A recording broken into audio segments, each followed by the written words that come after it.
Evening, everyone.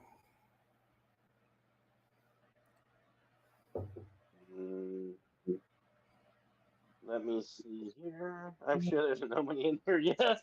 Oh, no, no possible way in hell. Right. No, Nick. Let's keep it PG. Eh, PG-13. yeah, yeah, yeah, yeah, yeah, yeah. You remember what PG-13 originally allowed No. in What? terms of language? Uh-uh. Basically, unlimited everything but one F. You got one F, and I think originally you got one. You get like one set of boobs. Now, Okay. that's tightened up. Really, it was created to address violence. Um, it came in the wake of Indiana Jones and the Temple of Doom, because that had been a straight PG, but that had given a lot of people the wig because the heart pulling scene. But the first PG-13 rated movie to come out was Red Dawn. Hmm. Yeah, I don't really remember that. I don't know why I do, because I don't think I saw Red Dawn in the theater. Nick, I think you're a little too hot. Can you turn your mic down a little bit? Down Yeah. that, That's okay. and I'm not even on top of this stupid thing. Well, for some reason, you're real hot. But I'm projecting. Yes. It's that the old theater training. It's all those years of the old Vic finally kicking in. Oh man. So, y- have you been paying attention to any more of the publishing news and the AI news? No, other than what I read yesterday, no. I just I can't. Whatever stupid nonsense they're going to pull, I can't stop them. I mean, I guess it's interesting to keep abreast of in broad strokes, but Well, look, our entire reason for doing this channel is really to promote reading, whether it's reading our books or reading classics, someone else's books. sure. And finding out where inspiration um, really lay in human creativity. But we want people to read, and it's very disheartening that there are other authors who are deciding to really pull their work out of contention for reading. And I mean, we always have the classics that are always there, but you want to see what people are coming up with now. That's unique to this time, and I fear that we're going to lose that. Nah, reading is important. Writing is important. The shoddy little hustles, of merchants are not important, except I suppose just in the sense that they get in the way of the first two. Other than that, it's certainly no better than I expect from people like that. It's always going to be some. I mean, the idea that you can't go and download uh, an old book, a book, something like let's just keep saying Frankenstein, sake of argument. Frankenstein. The book is nearly 200 years old, but if you go and download that from Project Gutenberg, you can't load it onto your Kindle now. You can get it as a Mobi, but you can't put it on your Kindle now without your Kindle getting mad at you and potentially not wanting to display it, because there's no one makes any money off of this. I don't even think she has any. I don't. If she had any living descendants, I don't think they'd be in for anything. Certainly not on the book, but maybe with. Ah, There is an estate, and I yeah, don't know if it's directly related to her relatives, but Mary Shelley has an estate that runs a museum. maybe in her old apartment. Right. Not really sure. I've Po- never been, so Yeah, my point is just that nobody can make any money off of something that came from Project Gutenberg, so we're just going to be butt heads and not let you read it on the the thing that we sold you for $70 or $80. right. Amazon has really, when 2012, 2013, when the Kindles became this kind of force in publishing and reading, I had a lot of hope that it would foster more people to read because it's on devices that are readily available. People were already using their phones. You can download them seamlessly, but Well, yeah, I because don't think it's happened. all the ingredients were there, but it's really gotten screwed up over the last 15 years. Right, and you have a kind of I don't know how to describe it because it's not a monopoly because there are other avenues for people to get these things. But Sure. your public libraries have things like Hoopla where you can um, check out books and read those. But Amazon has become so synonymous with books and ebooks that they crowd all that out of the consciousness. So people aren't even thinking in those terms. I don't know. Right. There's and for the present, I feel like we said everything that there is to say about it. I don't know what. Yeah, I don't know, man. We were talking about this morning. I don't even know what fresh what fresh aspects there are of this.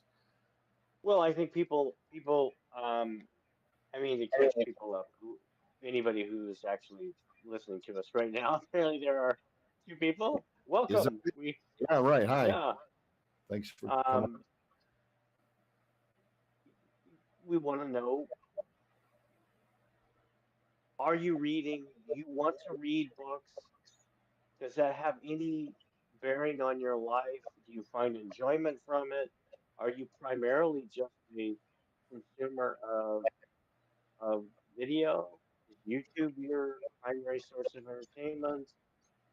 Are you doing short form or long form, dramatic, uh, theatrical kinds of things? What is entertaining you?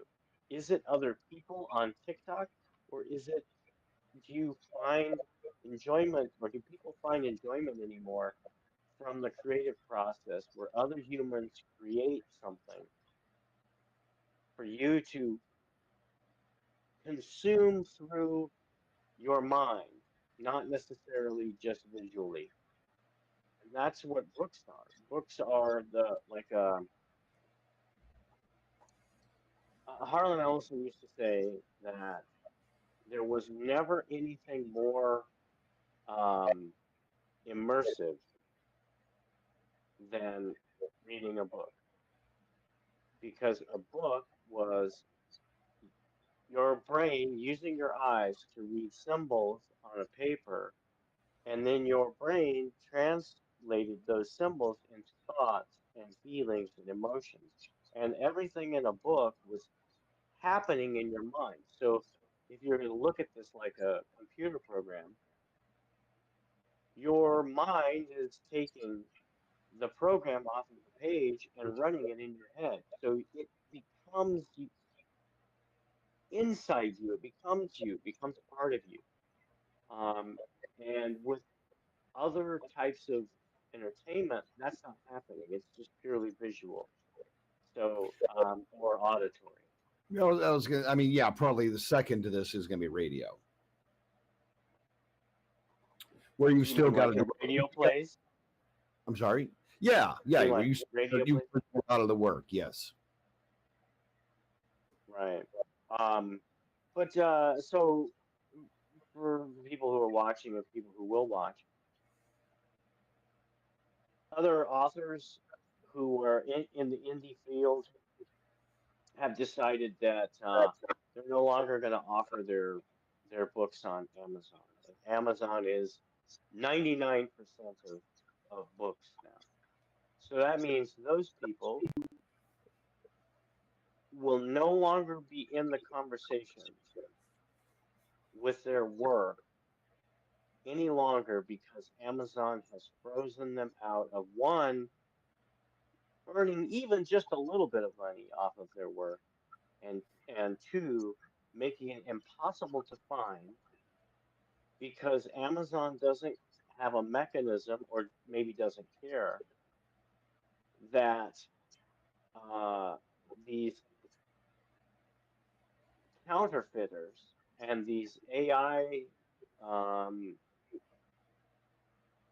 sweatshops are flooding the KDP Amazon market with LLM large language model generated books that are have not been created by human beings.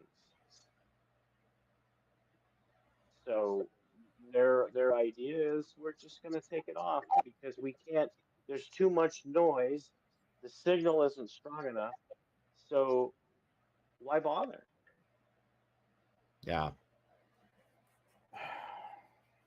It's like I don't know. Are they making any attempts to keep the AI slop out of the system? I mean, YouTube is making some attempts, Right. you know, and of relatively recent vintage. We'll see how those pan out. But I don't know. Is Amazon even trying at all, or is it simply viewed to them, by them as an accumulation of pennies? I don't know. they can't lose. I mean, they're going to get something, and it all adds up. It's the bank computer scheme from Office Space. Well, look, I think what um, Amazon has so automated that KDP system that there aren't any humans really in control. And so by the time the humans who are at the top of the chain there realize what's happening, it's going to be too late. You've seen this with these fake books that like so-called influencers would say. You would see it on YouTube all the time. Learn how to write an Amazon book that's just pages and make millions, right? And so Yeah, they say, well, just just create a whole bunch of lines on a paper and upload that to Amazon and you sell that as a book. Well, Amazon is flooded with all of those, and not a one of them sells. So that's what we're faced with. Has Amazon done anything about it? No, because I don't think they even realized that was a thing. yeah. I mean, have to by now, but Yeah, maybe they know, but who knows what's percolating? they bought. I think the only book press in the U.S. In order to keep that running, they need all those templates to be up on Amazon so that they can sell one or two at a time. They can POD. And, yeah, and to them it doesn't matter. It doesn't matter what's on the page, just as long as it's got something on it and they can print it and then charge the customer for it. They don't care. Right. So we're well past Amazon being the benign promoter um, of book reading. Well, that passed probably as soon as they got into the means of production. I mean, as soon as they start up an imprint like Thomas and Mercer, or whatever their science fiction fantasy thing is now. You were talking about that. I have no idea what that's even called. TNM was like their crime thing, or it was. But you see that every time you get every time you get a sales email from them, you look through the stuff, you're like, crime, 60-70% of these, the covers all look the same. So Right. that's coming from in-house stuff. Yeah, and I'm uh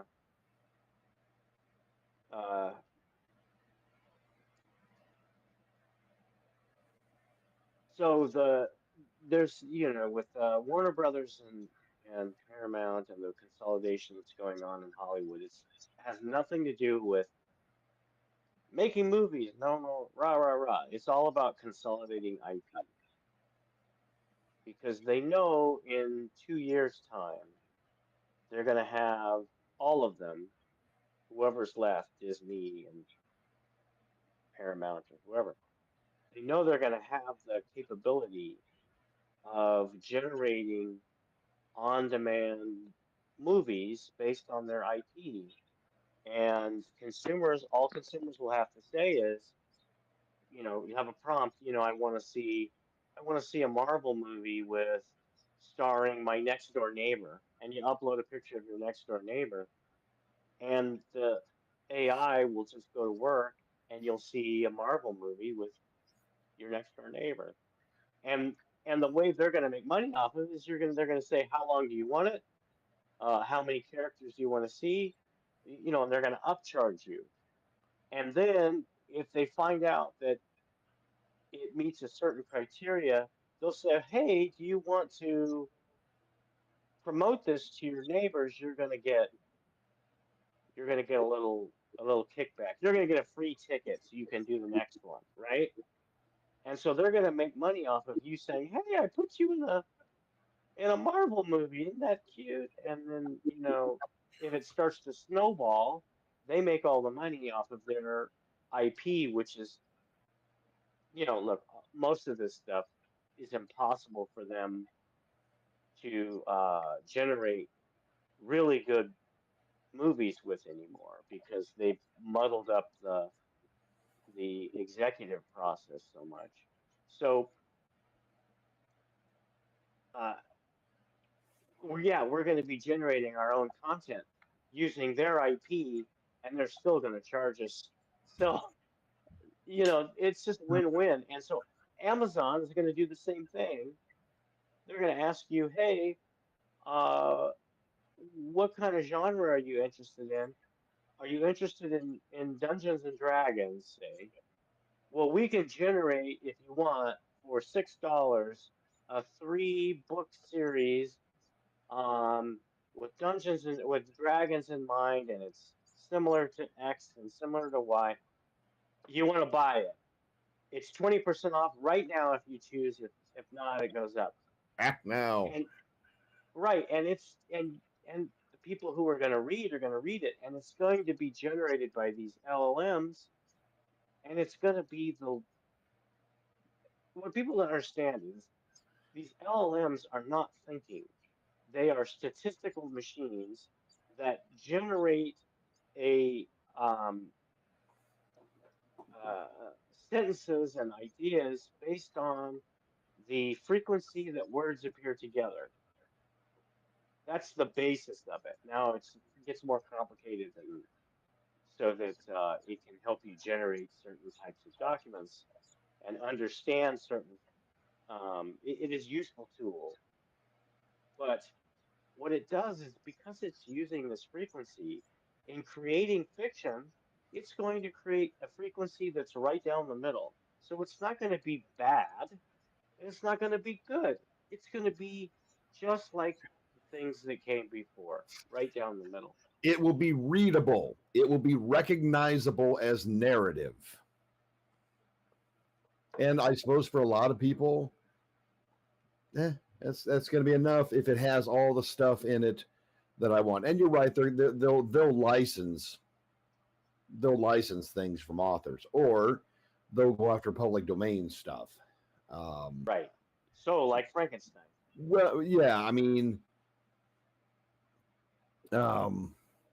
Yeah, as long probably as long as it's public domain somewhere in the world, you're already seeing some things that are public domain. Like there's like a $3 Ross McDonald collection available on Kindle right now, and in the U.S., I'm not certain that Ross McDonald's stuff. Since most of it was written in the I think starting about 48 is his first one, so late 40s through the 50s through the 60s.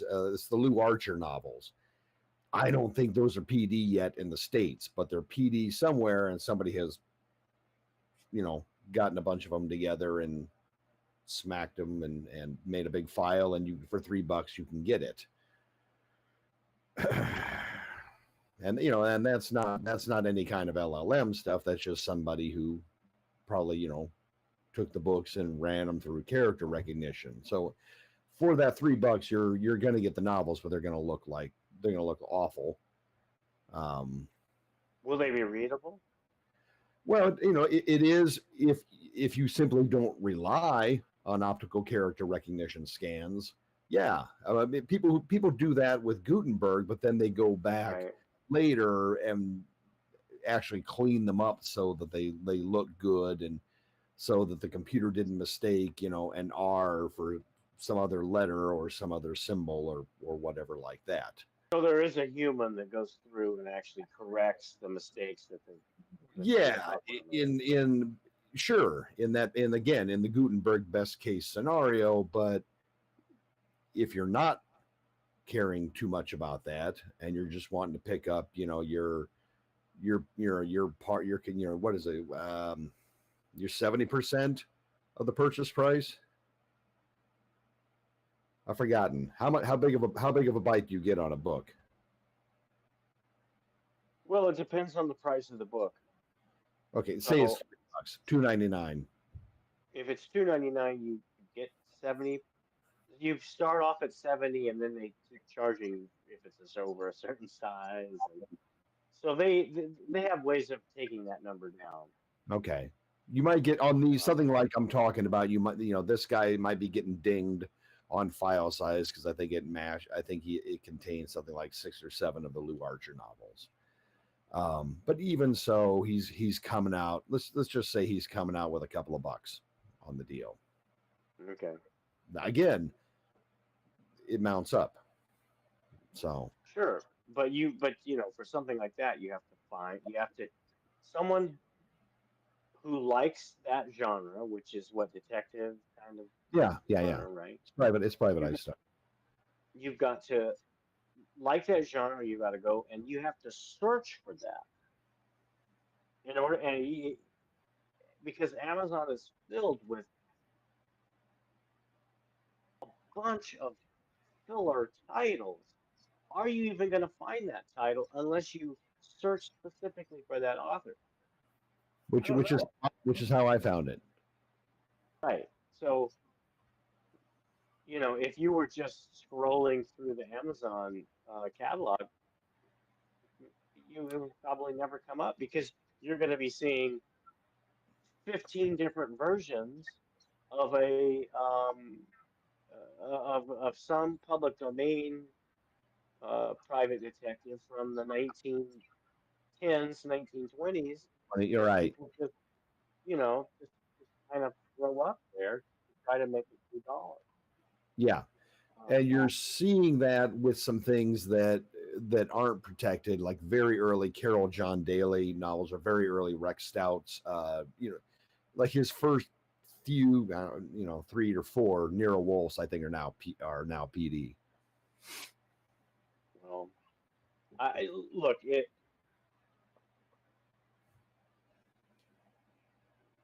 We want everyone to read as much as you can, read as many books as you can, read what you like. But I think we're moving to the days where we can't rely on Amazon to be any kind of a promoter, only a gatekeeper, and nothing more than maybe a repository for old files that maybe once in a while get downloaded and printed. Yeah, which is kind of how I use them now, at least for fiction. Because I find out about old things all the time. Because that's and like looking at old stuff is kind of my jam. So usually there's like some other nerd out there who has taken some book, some detective novel from 1870 or whatever, and put it on there. And those are at like at a totally nominal price. Again, the Gutenberg stuff is all free via Amazon. Amazon merely acts as a delivery system to your Kindle in that case. But these other things are like 49 cents, 99 cents, or it's those gigantic anthologies that are like 1,200 pages of like every vampire story before 1900, and for 99 cents. Okay, for 99 cents, I'll put it with some OCR noise. Right. Well, for new authors, it was hard for us to do new authors back when we first started this business. But now I don't even know how. I don't know how a new author, someone stepping in today, would go about trying to break into this. The days of like Stephanie Meyer becoming a big hit. I mean, unless you are recognized by Amazon and get picked up by one of Amazon's imprints, you're how are you going to make it? How are you going to reach an audience? Right. I think Wattpad was um, maybe a chance, but I think when Lionsgate, I think Lionsgate bought it. When Lionsgate bought it, that just totally took whatever chance it had of becoming kind of a foundry for young or emerging writers and just trashed it. And what did they ever do with it? Nothing. Right. I think they had one or two films or TV shows they put in development from Wattpad. I could be wrong, or probably maybe a little bit more, but nothing. I mean, But it came to they were looking right because they were looking for the next Twilight. well, who the hell was it? Warner Discovery that bought Tumblr? I can't remember now.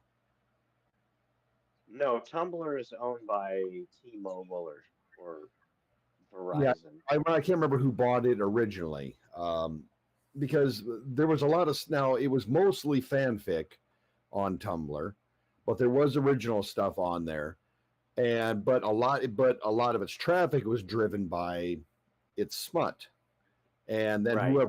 whoever bought it killed the smut. Well, then they goes line go down immediately as soon as you took It, that away. I think it was T-Mobile. Yeah, it feels like it's passed through a few hands at this point. I just can't remember who the original the original acquisition was by. But at any Yeah, I rate, don't know. it was functioning kind of like Wattpad in that way. There was some original stuff on there, but there was there was a truckload of fanfic. But as we saw with Stephanie Meyer, things can develop out of fanfic. You've read those, I haven't. Whether it whether anything good comes out of fanfic, well, that's a different question. And Amazon has tried to do their licensing thing with fic. Has that gone anywhere? No, they killed it. Oh, they okay. Yeah, because I think it seems like an obvious thing to do, and I don't even mean that. I don't mean that it's a stupid thing to do. I would have thought there'd be some money there, but okay, maybe not. well, look, I think if you're Amazon and you have any real desire to uh, promote reading or writing books, you have to start putting the people back in charge, the people back into it. Um, I just can't see people being attracted to the mediocre stuff that these LLMs are going to develop. In fact, you know what it reminds me of, and I come back to this a lot, and I don't. I wish people would find it and read it because it's a really just a brilliant short story by Kurt Vonnegut. Oh heck, Harrison the Bergeron. yeah, the name just escaped you. But Harrison Bergeron, we're getting Harrison Bergeron like crazy in all of media, and it's only going to get worse because these companies that own the IP that we all seem to love, they can't keep producing 300 or $400 million movies and get and break even. You can't run a business like that. That's why there's such consolidation now. I don't know. It's kind of depressing, but we promise when we're live on Halloween, we won't be depressing. Yeah, yeah, I know this one because I watched the first test stream actually again last night, and it didn't seem to get this down as fast. I don't know. We have do we have any fresh Adam West anecdotes? No, uh what was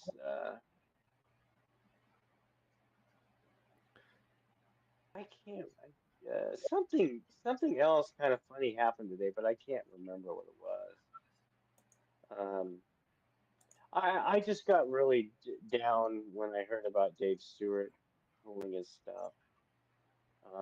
If it's still up there, anybody's watching this wants to read, like sword and sorcery stuff. Dave Stewart is a very interesting and good indie author, and while he has his stuff on Amazon, if you can go buy it, I mean, it would be good to just to promote independent work.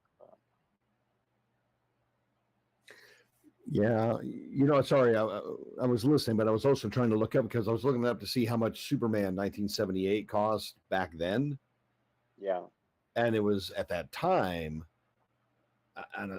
55 million in 78, right, which was a lot of right. bread. And you bring it forward to 2025, even now, that's only $273 million. But I don't know how much before marketing did it cost them to make current Superman, most recent Superman. Oh, about $365 million. Well, okay, it's not that far ahead. No, but the difference is that in 1977, right, Yeah, you had a marketplace where almost everybody went to the movies, yeah. and you could count on people just going to see stuff. Sometimes people just went. I don't think I ever did this, and certainly my parents never would have. But sometimes people just went. They just went to the Yeah, theater, like uh, just to see. They hadn't even looked at the paper yet, just to see what was there, or they'd ask the kid, behind the glass, what's the next thing? Right? Yes. What's the next thing showing? yeah. And you would have to, you would have to tell them, well, in 15 minutes we got Regarding Henry starting. We had people come in to the theater when I was working there who we knew were coming in every Thursday, every Friday at a certain time, and they would just watch two or Whatever. three movies every day. And they did. It wasn't even. It was so inexpensive too, because you go see a matinee. The matinees were maybe $3. In late Um, dollars. yeah, and you would have if you had $20 to spend, you had $17 left over to go buy concession. Yeah. So, Or or um, ano- or another ticket if you didn't want to be a creep and try and right, theater swap. right, and there were a lot of those, but Yeah. um, now people are not doing that. They the ticket prices are so high, um, especially where I live. It's a deliberate destination. Yes, you have to plan it. It has to be something you absolutely want to see. Yeah. And for years, I had a friend who owned a chain of theaters in Texas, and we would talk about even then. This was in the early 2000s. He was like, "Oh well, the we're seeing a lot less people coming through, and so they were trying to maximize their profits really quick." But he said that, and he tried to do this to get the movie distributors. So like they're Warner Brothers and Columbia, all these different distributors during that time to do variable ticket pricing, so that if you went to the theater and they sold out on something, and in the next theater over there were only two tickets sold, you could charge less for a ticket for people to go see that. So you would actually be grabbing the audience that would have left, That was standing in front of you. Like they were already right, there. who had maybe had no idea what was going on in the theater except for whatever the big blockbuster was, but who would not pay the full ticket price for some movie they never heard of. You And could he say, always argued, yeah. I mean, hey, you want to go see Superman? Well, it's $10, but we're all out of Superman. But the Notebook is over here. You like you want to see? I mean, hey, love story, whatever. And we'll give it to you for $5 as long as you're right, so you don't got to get back in the car. right. And he even said, look, if we allow us to do that, to do variable pricing, we will give you the full ticket price. We won't even take a cut of that just to fill the theater up and get other people there. And if that starts your promoting your film and getting your film a word of mouth going, then we'll raise the ticket price up for the subsequent um, audience. Well, the theater's going to get their rake anyway on concessions. That's where theaters made most of their money. Yeah, and still do. We know what the goddamn markup is on that stuff. Right. But the reason but listen, it has to be that the markup has to be that high because the movie distributors will take half of your ticket price Sure. in the first week. So that's what made them start to raise concession prices. But if they could do variable pricing, they could have kept concession prices low and reasonable because they would have more volume. But the movie distributors got so unbelievably greedy, they thought that the gravy train was just never going to end, that they wouldn't allow the um, the theater owners to actually be creative and try to promote the entire industry. And so now we're seeing the effects of that. So Well, and it really was a gravy train in the 80s and 90s. We went to the theater every week. Now we didn't just show up blind. Um, you know, we did look at the paper. We did pick and choose, but uh, on any given week, we went to the movies. If not Friday, then Saturday. I think mostly we would look in the papers to see, what was a special engagement and what wasn't. Because if it wasn't, then we could go get the cheap tickets out of the Western Savings ATMs. That was cheaper than what we'd get if we walked right up to the box office. And there was plenty of stuff like that. I mean, it was trash. It was genre trash, but as I always say, back then, even the trash was entertaining. Very, very rarely did you get, you know, you would have a pretty good time. Every now and then you'd get mad at something like Millennium Mhm, or mhm. Demolition Man or Escape from LA, which is undergoing critical revision. Um, I don't know. I don't know. YouTube suddenly started throwing things at me like Escape from LA is not as bad as you thought. And I'm thinking, okay, it was 30 years ago, but I remember it being pretty bad and a precipitous Right. decline from the quality of Escape from New York. But Right. okay, that's maybe I was perhaps I was a callow youth and just couldn't appreciate it. But at any You just didn't understand the genius. we saw a lot of junk, but most of the time we weren't irritated by the junk. Now, okay, are there exceptions? Yeah, is there, John Mhm. Carpenter remake of Village of the Damned is one of the notorious examples that will always come up in my head. What was that And one with was it Chevy Chase and Dan Aykroyd? oh, nothing but Where they're trouble. oh my Didn't see, God. didn't Oh, see that. I didn't see that in the theater. I saw that on home video, and I saw that in the theater. no one is critically revising their opinion of that one. Oh That my God, no that one was horrible. younger than us who watches that with clean eyes today is coming out of it any better than we did, back when. Holy Lord, that was hellish. I have read some stuff about it that suggests that there was studio tinkering. It was the first and only movie that Dan Aykroyd has directed, and apparently What? they couldn't leave him alone.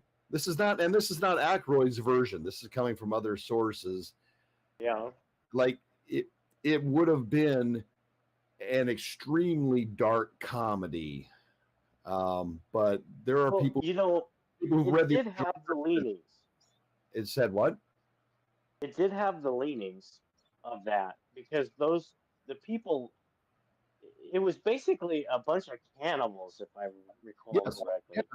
correctly. It was a it was a for such a thing. It was a lighter hearted take in a lot of ways on the Texas Chainsaw Massacre.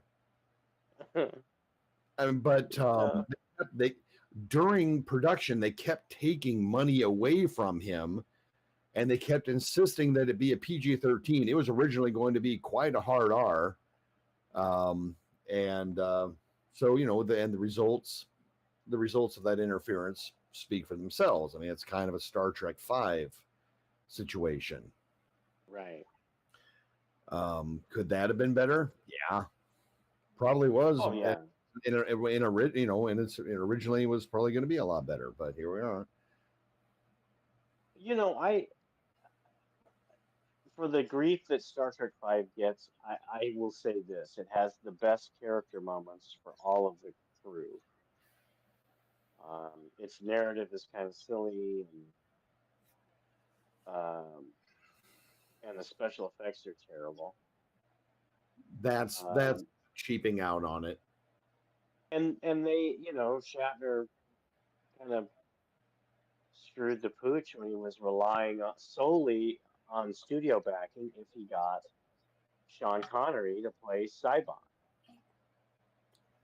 Oh, I never knew that one. That's a new one to me. Yeah, so here's the a little insider knowledge, not really, but so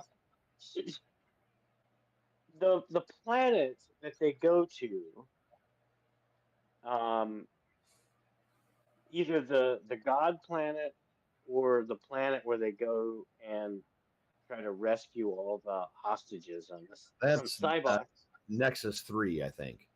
Oh, okay. So, but they're going to a planet called Shakari. Shakari is where God lives. Right. Okay. So, what happens if you put ins in there? If you put what? Ins in between the syllables, Oh, or the oh, oi. Okay, Sean Connery. right. Yeah. And so I think they were thinking, oh, we'll be clever. And we'll say, hey, Sean, instead of doing that Indiana Jones film that's going to be, basically an instant classic, we've got a planet named after you. Hey, come on. I don't know. What was the other? There was another science fiction thing that Connery passed on. He never seemed to make very good choices. Is when stuff got more fantastical, but there was something else he passed on, and he felt like a jerk for passing on it, and that's how he ended up in League of It. Because then when they dangled League of Extraordinary Gentlemen, he's like, "Oh, I better," because this other thing. That movie's not terrible. It's a mess. Right, but it's not terrible. It's not. No, it isn't. It has a lot of, I think, ugly CG, and it wanders afield from its source material because, again, they want to. Its source material is in some ways, I mean, sexually crude. There's just like there's a lot of weird sex stuff in the original, which I like a lot. I mean, I like that book. I like League of Extraordinary Gentlemen, but they got to shave all That's that Alan stuff. Moore, right? Alan Moore, yeah. They got to shave all that stuff away before they got something that they think they can put in the multiplex. Again, if you leave it alone and do a more faithful adaptation, it's an R. Yeah. But if you get rid of sex stuff, it's a PG-13. Well, here's the wonderful thing about our coming utopia with AI and all this IP is that you're just going to tell the AI what you want to see, and AI will make it. You'll pay for it, and there won't be any studio interference because it's all going to be tailored to you. But chances are that will probably also be neutered as well in terms. Well, it probably will. Yeah. Because the studio or the IP owner is going to want to preserve the chance that your genius in creating the foundation for this movie might be popular to other people, and they want to be able to promote that to other people. Yeah. Well, yes. Yeah, and also we already know that when this tech comes to pass, people are going to be doing sex stuff with it. They're going to be creating their own idiosyncratic porn, some of which will be illegal. Well, they are people. There are some video. It's kind of that are doing it. Yeah. Yeah. But look, if you look at what I think Warner Brothers, Universal, maybe Sony, they all just filed suit against is it Sora? Is that, I think that's that thing. I think they just filed suit against them for copyright infringement. Well, that wouldn't surprise me. I mean, you saw when the first generative stills were coming out. First thing some guy pulls is Mickey Mouse doing 9/11, and Disney jumped on that with both feet. Right. Well, what they're doing is they're allowing the AI generated stuff to remain on YouTube, but they've done what the music industry's done. They've started to pull the revenue stream off of it. Right. So the individual creator who used AI to create those videos isn't going to get paid. So just the studio that owns that IP is going to get paid, and of course Google that owns YouTube. So yeah. Which hey, we love YouTube. Right? I didn't say anything. Yeah. Right? Please don't demonetize me. and I didn't say anything about Amazon, did I? Yeah. Oh, the machines are always listening. Yes. So, Um, anyways, I think we're since we're just testing this out, making sure we have the process right. We're gonna be live on Halloween, after all of your trick or treating, 9 p.m. uh, 9 p.m. Pacific. PS Pacific. Yeah. And we're gonna go over a couple things. We're gonna talk about Frankenstein. We're also gonna talk about one of my favorite horror short stories, that I think Nick, you're gonna read Gonna read it. or read ex- you're No, gonna read excerpts of. I don't even because I mean certainly I can't read the whole thing. It's 26 pages. No, And you're gonna pick the best descriptive excerpts. You know what I'm talking about. I'm not gonna spoil it. You're gonna read it, damn it. yeah, and also it's not the author we thought. It's not Joe Lansdale. There's No, a who is it? David J. Shaw. Oh, wait, what did he do? He did Oh God. Okay, so he did. Let me look him up because there's I a think he was a TV writer. he was on the Twilight Zone reboot.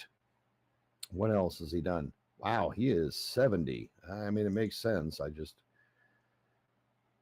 He wrote the third Texas Chainsaw Massacre, did the script for The Crow, something called The Hills Run Red. I've read, of his novels, I read The Kill Riff, I read Gunwork. I don't think I've read any of his other novels. He edited the anthology Silver Scream, which I think I brought up last time. He's got about 15 short story collections. Nonfiction, he did the Outer Limits Official Companion. That's right, with Jeffrey Frenson. And actually like 4 other Outer Limits books. But teleplay, yeah, he did a Freddy's Nightmare, and we did Critters 3 and 4, Nightmare on Elm Street 5, The Dream Child, a direct-to-video Texas Chainsaw Massacre that came out in the 2000s, 3 Creep Shows, and gets an additional literary material credit on The Crow that they did just last year. Well, he did a Mob City too. I remember that one. Huh. And a couple Masters of Horror. So if you can find anything on him, anything at Amazon or your local library or on the internet or wherever you can find it, Yeah. read him because he's a very talented writer. Oh yeah. And he was from these splatterpunk guys. right, and from these excerpts you're gonna find out why. Okay, yeah, sitting and reading the entire thing would be an imposition on the audience. It's like I said, that story is like 26 pages. I think I counted it out the other day. Well, you're gonna pick the best, most descriptive excerpts, and for anybody who watches this or anybody who's watching it right now, read up on the Jerry Lewis telethon. Well, it doesn't really directly have to do with that. No, but that's why there's there are some characters known by a certain term. Right, so you're gonna just this was a different time in writing. So people took a lot of liberties, but it's some people might find it offensive, but hey. Anyways, it's not even really used in that context, but we should be all right. Yeah, no, we'll be fine. And hey, we're going to be introducing a damn good writer to a bunch of people, hopefully, or at least anybody who watches. So, anyways, Nick, I think we should say goodnight. Yeah, that's probably enough. That's probably enough for our test purposes. Okay. All right, everyone. Good All right. night. See you whoever Halloween night. Bye.